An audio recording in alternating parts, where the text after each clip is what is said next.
Most of us, especially we women, have trouble with our appearance. There's Mhm. always going to be something that we're not happy with. And that ranges from, I'm not loving this, to, I don't think I can live another year looking like this kind of thing. So it's a huge range. It also changes as the world changes. There's a chance you were just fine with your looks until somebody said something or you saw something on social media. There are so many areas of information, especially with everything being on the internet now. All of us plastic surgeons and aesthetic offices, we have to be online, we have to be present, we have to interact, and the patient consumer, the prospective patient consumer is exposed to all of this. And there's so many rabbit holes that they could potentially go down. We are so inundated with information from all sorts of other people who tell us how we should look, feel, act, eat, exercise. It just never ends. So you have to really get grounded with yourself and to think, is this really what the problem is?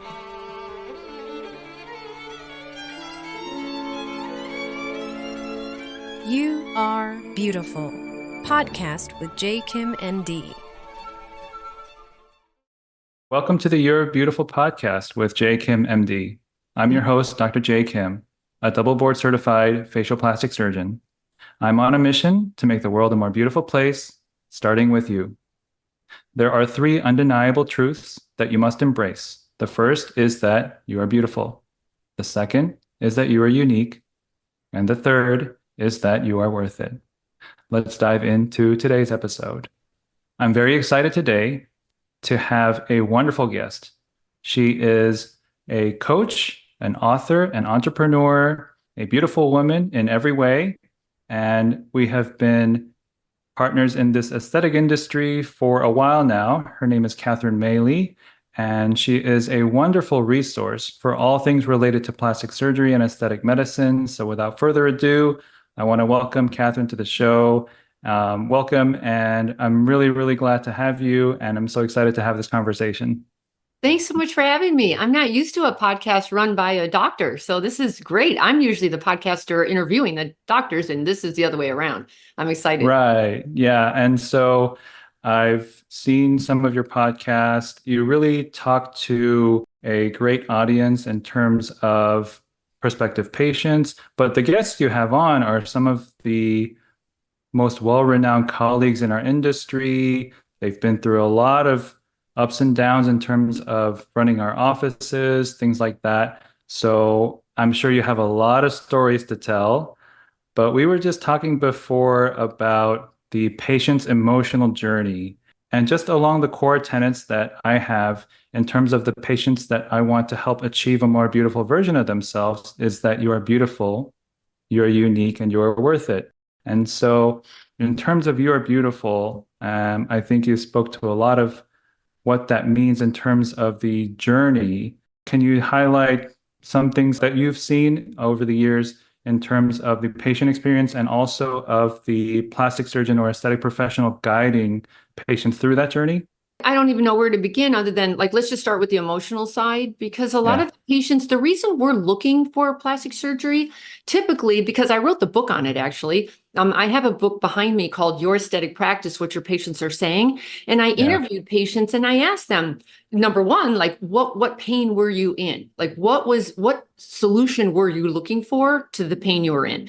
And typically, consumers, especially cosmetic patients, and doctors need to know this, they'll give you their peripheral reason. I have a Mm-hmm. wedding coming up. I'm off for the summer. I've always wanted to get a rhino. I have some kind of an event coming up, but it's very pragmatic. They never tell you, or they don't normally tell you, I feel like crap about myself and I want to fix this. I have always felt bad about myself or my appearance, and it's time to make a change. There's so much emotion under what they normally just tell you pragmatically that you don't want Yeah. to miss that. You have a patient that's standing in front of you saying, I'm feeling insecure. I feel vulnerable. I'm not sure who can help me. I don't know who to trust. I don't know if this is the right thing to do. Mhm. Am I going to regret it or am I going to love it? Is it going to change my life completely? Like there's so much going on internally. That's why I say, please spend more time talking with the patient and asking Mhm. questions and find out. Someone's got to bond with this patient. They have to tell you what they're thinking and feeling for them to get to a yes, you know? Absolutely. Yeah, there's so much good stuff right there in terms of, yeah, it's not just a physical recovery journey, it's very much an emotional journey. And I really do think that people who are in a healthier emotional space, whether it's them, their self-belief, or the support system around you, the messages that you're getting from that network. And I really do think that the more positive that is, the healthier that is, better outcomes. Well, it's so funny if you talk to your family, the people who love you the most, they'll say, "Oh, you don't need surgery. What are you talking about? You look Hmm. beautiful." And then they have the outside world talking at them via Hmm. Instagram or social media or whatever, saying, "No, you're not where you need to be yet." I would say, please go within for the answer. Do not Yeah. look at the outside world. You decide for you what makes the most sense for you. There's a fine line there because plastic surgery can become a very addictive thing to do because it's a quick fix. It's Hmm. easier to fix your nose than it is to fix your mindset, quite frankly. Yeah. And I would spend a lot of time on mindset, soul, and then your appearance. Just Mm. do it for the right reasons, you know? And the way I look at it, a lot of people say, this is so frivolous. Why would anybody want plastic surgery? And I say, you know what? Same reason I upgrade my car, I upgrade my house, I upgrade my clothes. I mean, we all get older and we break down, or we were born with something less than what we wanted, and there's all sorts of trends going on, and there's a lot of Right. external stimuli affecting you, but Absolutely. Mhm. right? But don't listen to all of that. Listen to yourself. Will I feel better? I mean, is how big of a deal is this? Is it just a little thing and I can Right. live with it? Or am I losing sleep over this? Or am I really, I'm not interested in going through life like this for one more minute. And we women, especially in the book, I asked them, how long had you thought about it? They'll think Mhm. about it for years and years and Right. years. And you think, and what do they always say to you? Gosh, I wish I had done this sooner. They always say Yes. that. The normal people who are not using plastic surgery to fix their relationship, to get, when they're suddenly single, like we have to be careful with that group because I don't know if they Mm-hmm. have the right reasons for this. But the people who have been looking in the mirror forever, just disappointed, saying, gosh, I just wish we could tweak this one little thing. That's the right patient for you. Right. You touched on a really important topic, and it's that there are so many areas of information, especially with everything being on the internet now. All of us plastic surgeons and aesthetic offices, we have to be online, we have to be present, we have to interact, and the prospective patient consumer is exposed to all of this. And there's so many rabbit holes that they could potentially go down. Um, so, in terms of social media, what changes have you seen in terms of the patient's approach to research and finding a plastic surgeon? Well, it's like anything else, it's a double-edged sword.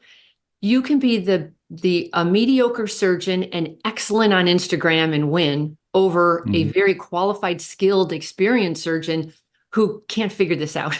Not everyone can be on video, or not everybody wants to be. And I know so many surgeons, and I won't even say it's by age, it's by mindset. So many Mhm. surgeons some of them love this stuff. Like they're in their 60s going, this is great. I love doing this. And they Mhm. really get it and they really know how to connect with the audience. And then that's how it grows. But other surgeons are so good, they just aren't into this. And you've got to figure that out because today's patient, what do? We first usually go to social media before we get to your website, Uh-huh. Or, I mean, it's almost getting to be a miracle to find your website due to all the things going on technically. Right. But even if they, like, let's say a girlfriend mentions you, the first thing I do like everybody else. I go to Instagram and check you out. I Mhm. also will Google your name and reviews because I want to see not just what you're saying about you, but I want to see what everyone else is saying about you. Right. And boy, it is telling when you go online and put in a doctor's name. I'll go John Smith, MD surgeon reviews, and that'll come up. And sometimes I just put in the name, and crazy things come up. Things that had happened to them many years ago is still popping up now, or Yeah. their reviews are fantastic. They look good online. They have updated photos. You all have to keep updating your photos, by the way. Yep. We all do. Yeah. Because you can't look 40 when you're now 60 and the patient meets you. There's a real big disconnect there. It feels Yeah. very dishonest.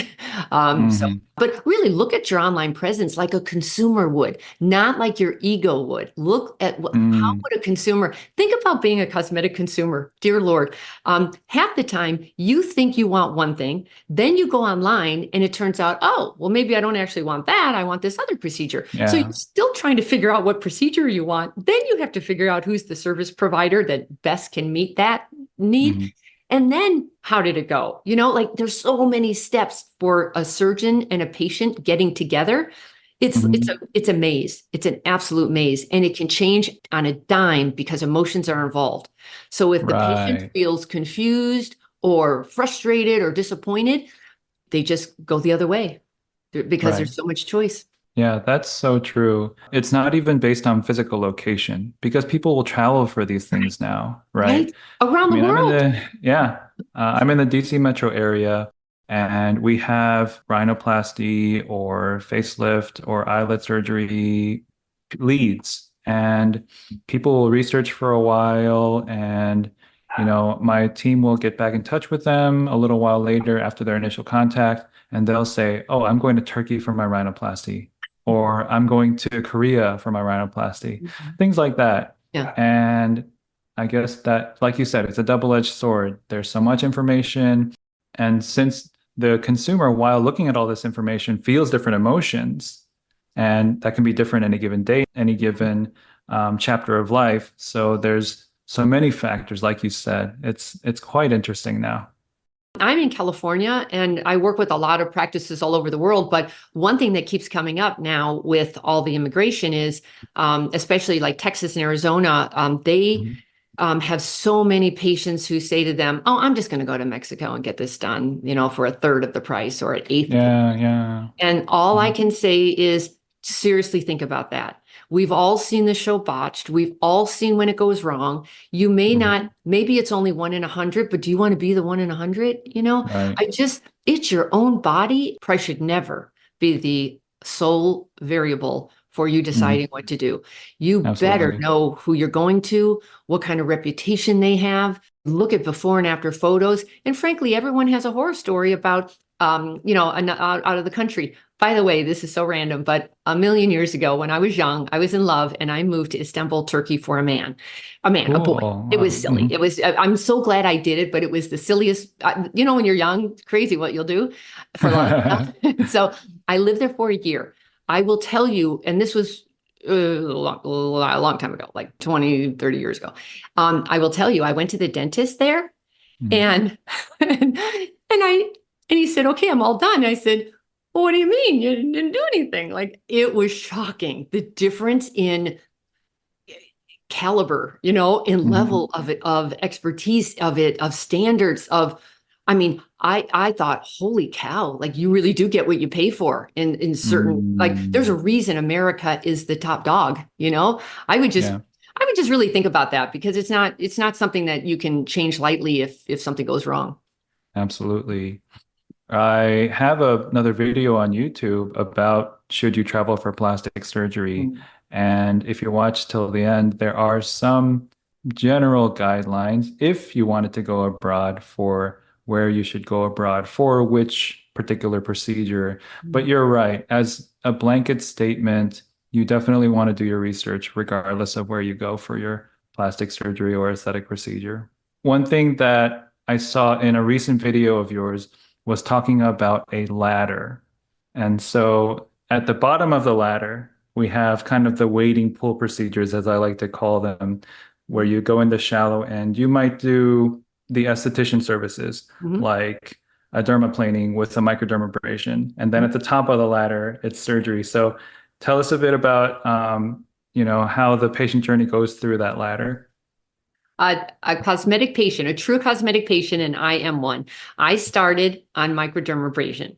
So I was at the bottom of the ladder. I was getting into my older 30s, and I wanted to do something at med spa. Like we had the first med spa in San Francisco pop up, and I went there Mhm. for my microdermabrasion, and she sold me a package. She was way before her time, and I was getting that done, and I thought, oh, was that nice? And then, now here come the wrinkles, and then my dermatologist was Kathy Fields, who was one of the Stanford dermatologists who invented proactive acne cream.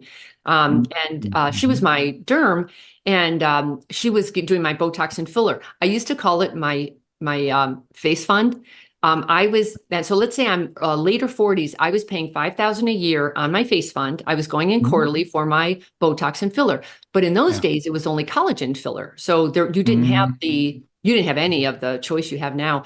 And she had right. one of the first IPL machines, which was as big as the office, a room. It was huge. Mhm. Yeah, and it hurt like a mother. So, but because I was really good guinea pig for them because I'm really good with lasers, and it was like because I have so many freckles and spots, and I loved it, and I was just hooked on. I always wanted to look good, not crazy. I just Mhm. wanted to. First, I wanted to have more than I had. Um, and then I wanted to tweak what I naturally had. And then I wanted to hang on to what I had.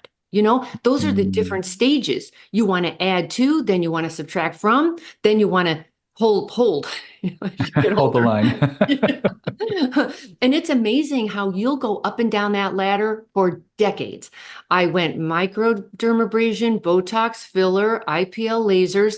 Then I was bumping up. I did a rhino. I did lipo. And in between those times, I still go up and down. I'm still doing my non-surgical, but then I'm bumping Yeah. up.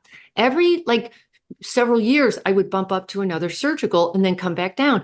And I was Mhm. so surprised that surgeons didn't think that way. That's how I got into this industry. To them, it Ah, was a one and done, one and done, one and done. And I thought, are you kidding me? Do you know how much money I've been worth to a million of you? Because nobody will nurture me. If you right. nurture the relationship as a busy professional who has money, has a credit card, I'm looking for time and convenience.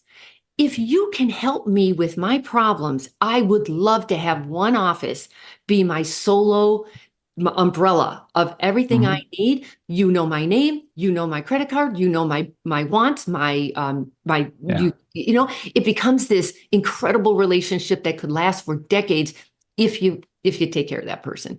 But there's absolutely. a lot of short-sighted thinking going on, and I see why. The reality is this darn world is changing so fast, and everything's coming and going, and choice galore. And but I will tell you, as a cosmetic patient, you're never getting all of their disposable income. Half of them, some of them go to this group for Botox, somebody else for filler, Mhm. somebody else for laser. They don't see you as an umbrella, as a one side, like my one-stop shop. They're not Yeah, looking at you that way. And I think, that's a shame. yeah. I don't know why I just thought of this because I like food analogies. I Mhm. like home renovation analogies. Yeah. Mhm. But if you think about food, instead of one type of cuisine, it's more like a food court. Yep. Yep. And so I think a lot of our colleagues, many of whom you work with, Mhm.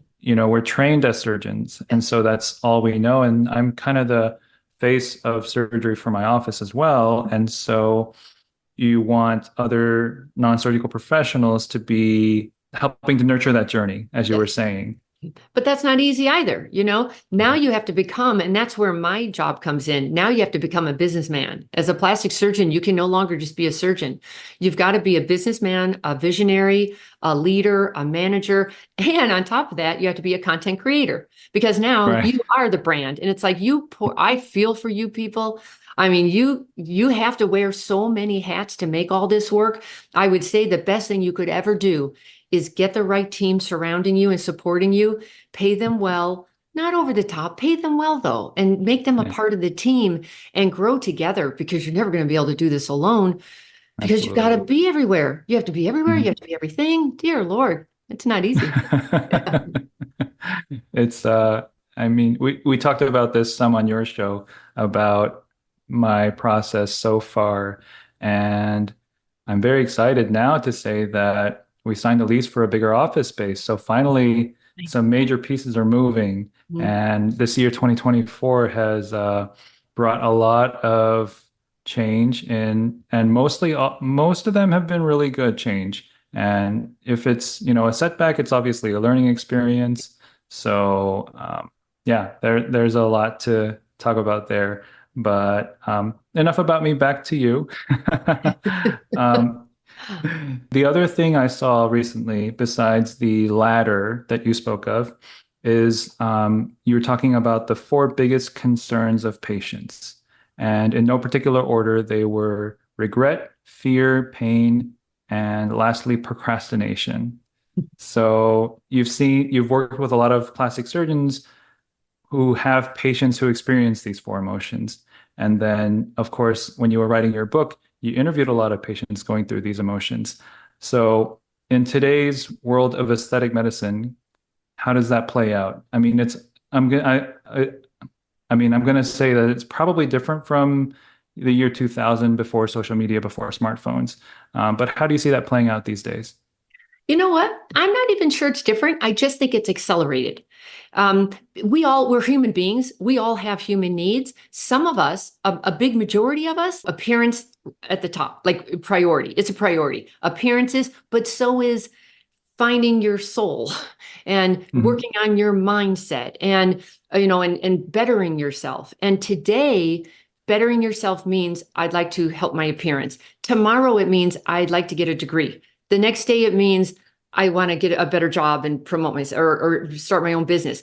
It's Mhm. all about self-empowerment and self-betterment. So today it's that. It's plastic surgery. Tomorrow it's something else. Same thing when it comes to money. Today they don't have any money for this, for plastic Mhm. surgery, but they do for a vacation because that's important to them. Or Mhm. for the new house that they put a deposit on. That's more important to them.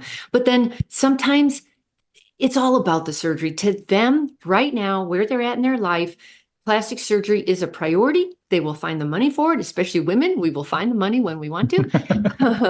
And then Mhm. tomorrow they'll go back to something else. We humans always have a need for more, for more, for more. It's Mhm. built into us.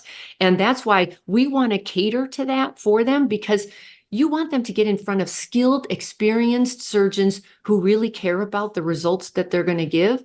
You don't want to fiddle with this crazy, like running off to Mexico. And quite frankly, by the time you've run off to Turkey, what would that have cost? And you have to sit on a plane after you've had surgery, or you have to Mhm. stay in the hotel for like a week or two.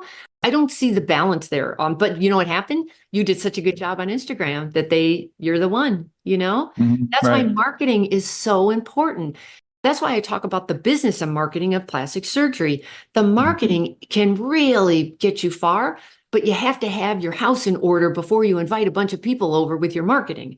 So you That's need true. both, because so many doctors are such good marketers, but their internal systems are a train wreck. They don't have any Mhm. processes set up. Nobody can even answer the phone. Nobody answers the DMs because no one's in charge of it, or I thought she was going to do it. And it's just a mess internally. Mhm. So you want to get your ducks in a row internally and then market to bring people in and then retain them. It's all about, as a plastic surgeon, I personally would say it's about patient attraction, Mhm. conversion, and retention. You Yeah. know, you need all And, three of and those. yeah, I think, I mean, the first thought that comes to mind is that back in the old day, when it was more word of mouth, Mhm, that was the predominant referral source, mhm, retention was more on top of people's mind. mhm. And nowadays, with the advance of social media and internet, it's all about grabbing the attention of the new person. Yeah. And so when you focus so much energy on that, because it does require a lot of energy and a lot of time and effort, and it's like putting drops into an ocean sometimes, right?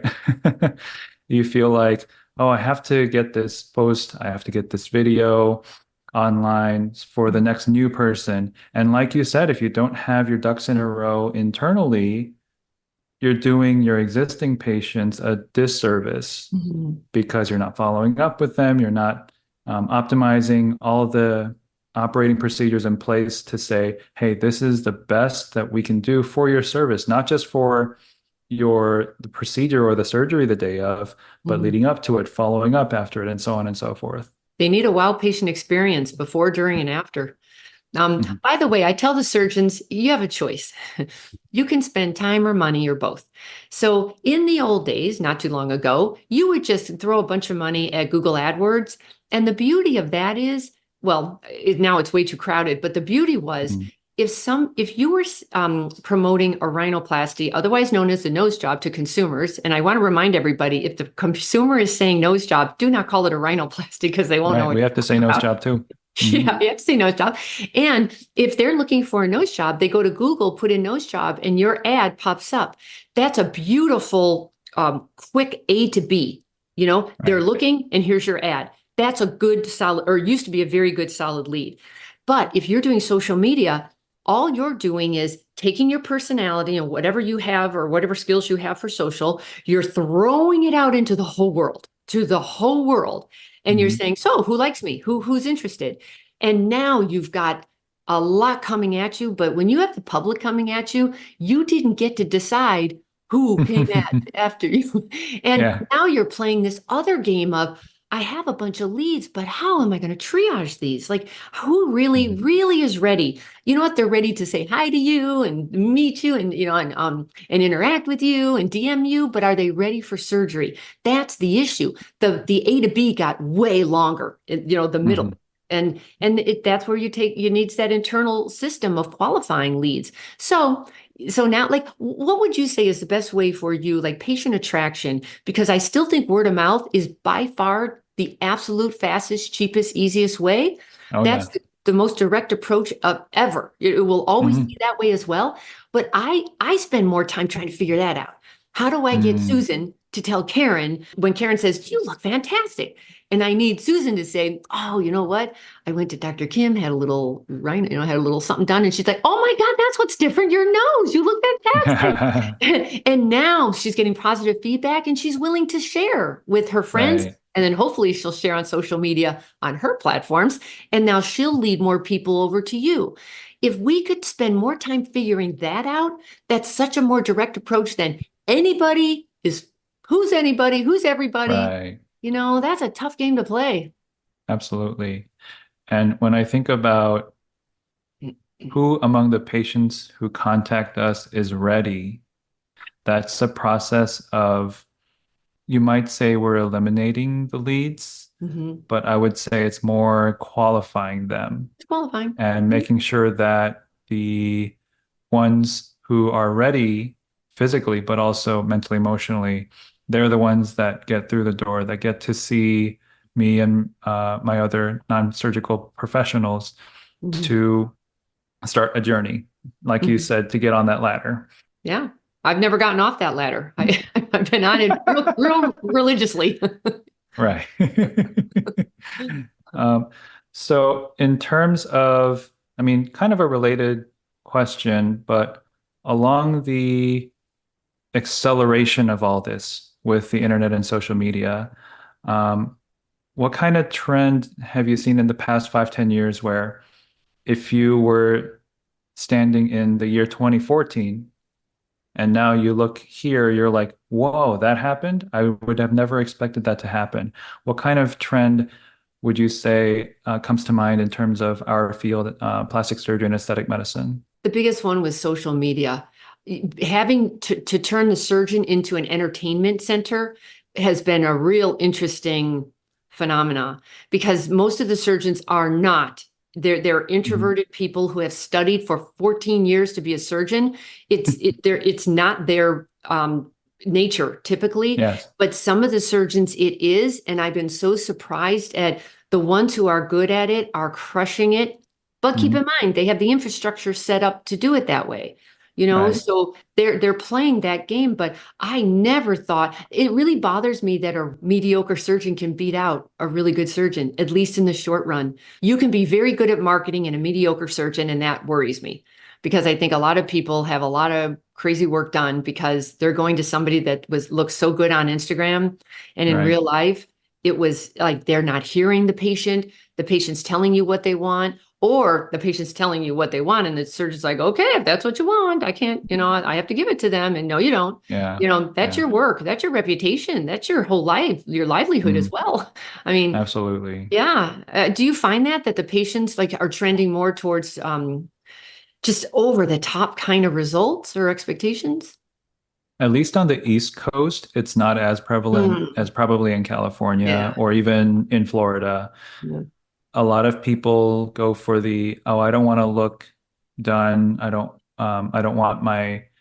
want people who are passing me by to know that I had a change to my face. And Mhm, since I work exclusively on the face and neck, it's mhm, even more apparent than body work, right? mhm, So even when I have people for rhinoplasty consultations and we do renderings for me to figure out what they're looking for, and the look that they're going for is not the Beverly Hills nose. mhm, It's really perhaps a straighter version of what you probably could have been born with. mhm, And mhm, so, at least here in the DC area, that's kind of what people are going for, and they're very happy with it. And mhm, so, who am I to say, oh, you need a Beverly Hills style nose on your face to be a success?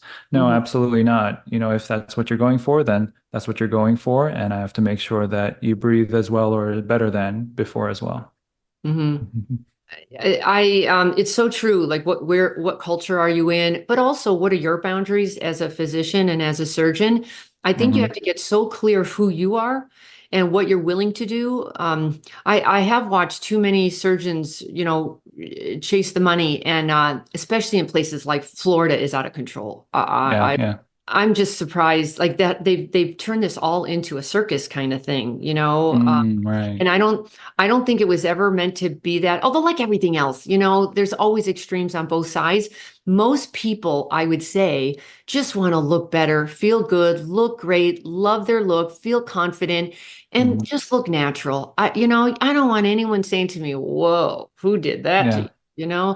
You just want a nice natural look and you want to stay younger. I heard a quote once and I thought, isn't that the truth?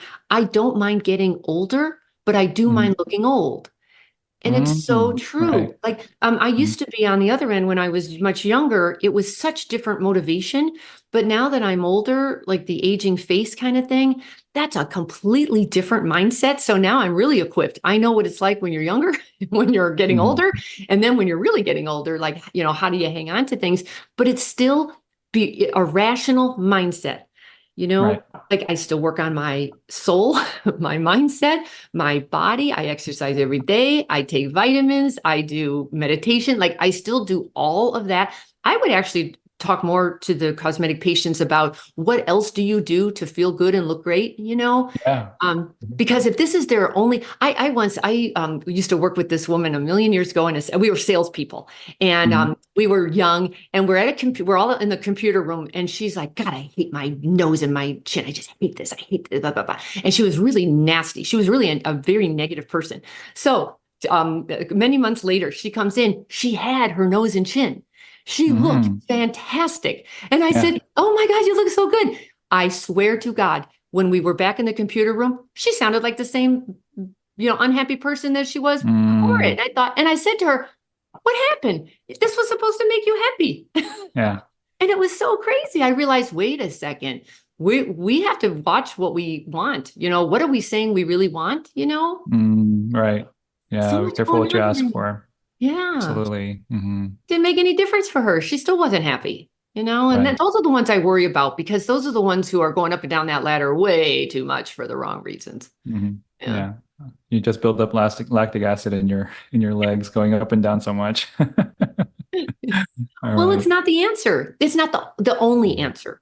Think about your life as a play, like where are you going with your life? And you get to control it, Mhm. You're the actor and the director and the producer, you know? You get to decide how this goes. Well, with if you have a religious bent, you with God helping you, of course. But I mean, it's just so interesting because a long time ago, I used to believe one thing about plastic surgery, and now I believe something else. It's good for the soul if you're in the right mindset. I think it's great. Absolutely. Yeah. I know that's great for us to hear as the providers and professionals in terms of helping the patients through that journey and also hearing it as a patient. So the next thing we talked about the last 5, 10 years. What is a hot take that you see coming over the next 5 to 10 years in our field of plastic surgery and aesthetic medicine? Well, obviously it's AI. Mhm. That is going to be a game changer. And frankly, I can't tell. I'm pretty sure it's not going to be good for plastic surgery because already I found a video or a software. And like right now, I'm sitting here doing this. The software can take this, what I'm doing right now, and I can give it another script and it will change my shirt and it'll Mhm. say something else. Yeah. So, and it's not there yet. Like you can tell something's off on it. Mhm. You can tell, okay, she's talking and she looks like herself, but something's not right. So it's Mhm. not perfect, but it's going to be. I think there's going to be so much misinformation. And I tell the surgeons all the time, please get your watermarks on your photos and date them Oh because yeah. I think people are going to be stealing your photos like crazy, because you're showing really good results. And I think we're going to be a group of, is that real? Is that like the Mm. distrust is, I think, going to expand unbelievably because who Mhm. do you believe? How do you know what's right, what isn't? So I think although I like it a lot. I don't know about anybody else, but it has become my new search engine. And the Right. issue with that is, um, as a consumer, I love to go to AI because I don't have to click on the 10 clicks that Google's going to give me. I Yeah. just say, what's the best? Who's the best? And, or like, whatever I'm shopping for, they do all the research for me and then they Mhm. just give me an answer. Now, I'm sure there's bias baked into that, but at the moment, it's so much more convenient.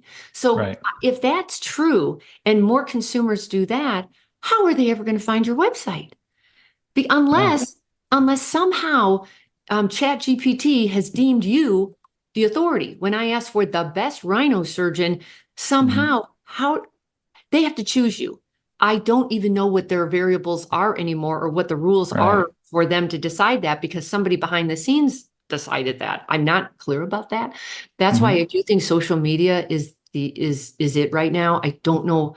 I just don't. I think you have to be everywhere you can possibly be. Like you doing a podcast, that's what I'm doing. I'm just on all Yeah. channels as much as possible, lots of Mhm. consistent content, and you need the third party people talking about you, Right. because that's what they'll say. Oh, everyone else is talking about him. Mhm.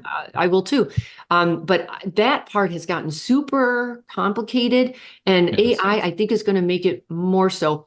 Although I do like the idea of using it in plastic surgery practices for the business side. For Mhm. example, when we were talking about patient attraction, I think technology, AI especially, can handle the inquiries. Let them Okay. do the initial qualifying of the inquiries. Mhm. Then, when people answer like a couple questions that look pretty good, like they're raising their hand, then they can become a suspect. But now they have to jump over a couple more gates. And then they become a true prospect, let's say, when they book the consult. Now Yeah. humans should get involved. Now, Okay.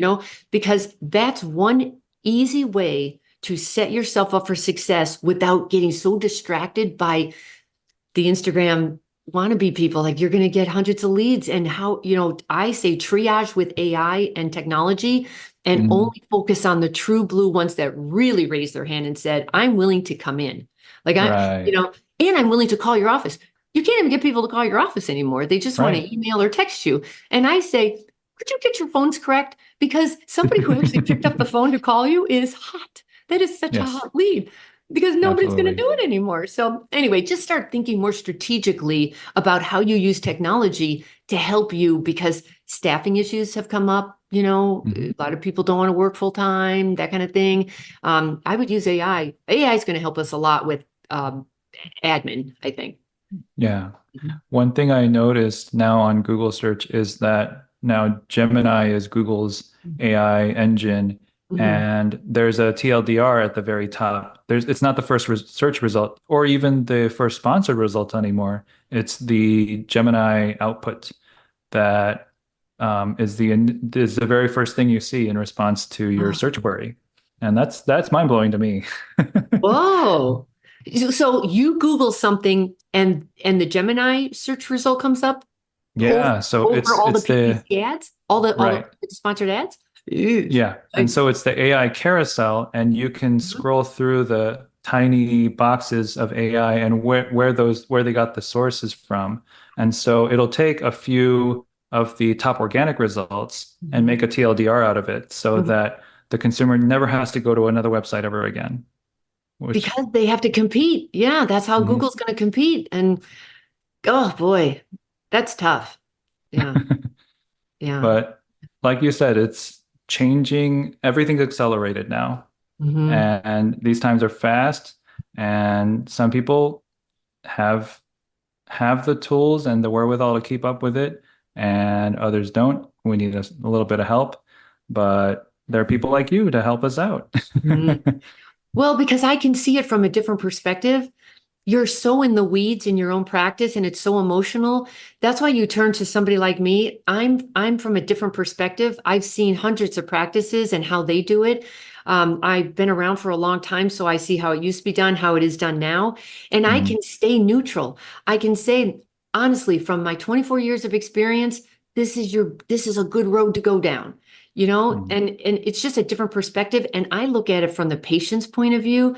You have to look at it from the surgeon's point of view and the owner's point of view, because it's your practice, it's your name on everything, it's your risk. mhm. And so if you're still open to learning and adapting to other ideas, that's perfect to bring somebody else in who can look at it a lot more strategically than you can, Right. because they just have a different bag of tools, that to Mhm. pull from that you don't have. Absolutely.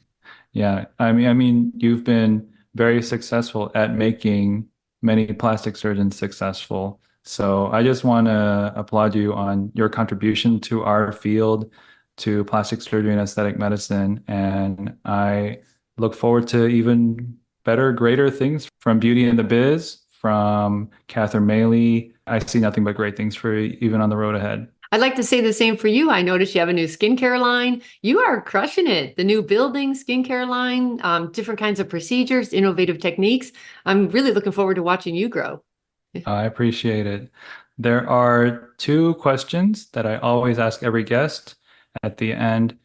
Besides your work in aesthetics medicine, plastic surgery, helping our colleagues, where else do you find beauty in your life?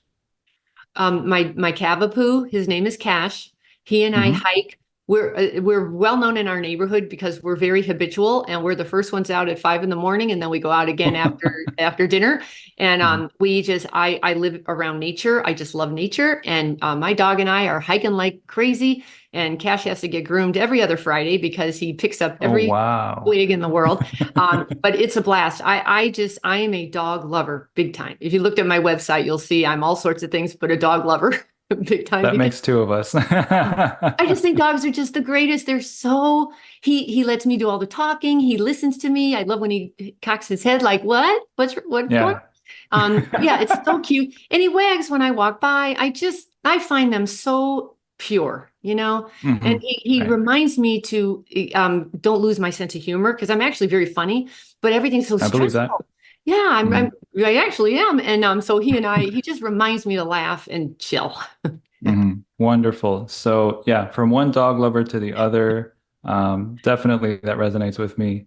And the very last thing I'll ask you before we conclude our session is how can people learn more about Catherine Maley and her work in making the world a more beautiful place?